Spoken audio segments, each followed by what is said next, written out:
es solo una carrera. No es solo una carrera. No es Solo una carrera. no es Solo una carrera. 3, 2, 1.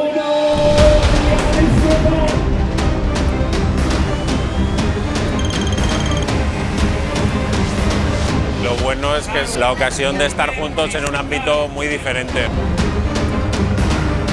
Hace más familia entre nosotros. Conoces a más gente de la empresa.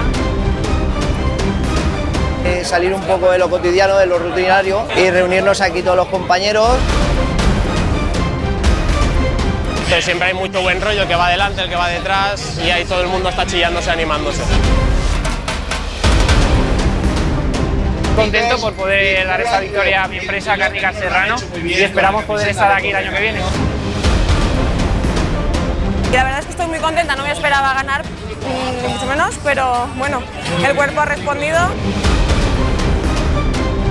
Nada, muy bien, muy controlado al principio, hemos ido alargando, vamos 3 y he podido abrir un poquito de gas y hasta el final.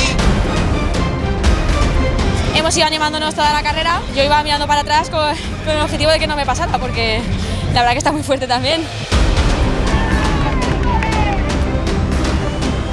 El esfuerzo que ves hacer a la gente, la verdad que vale la pena, se siente satisfecha y es algo que en el futuro lo recuerdas.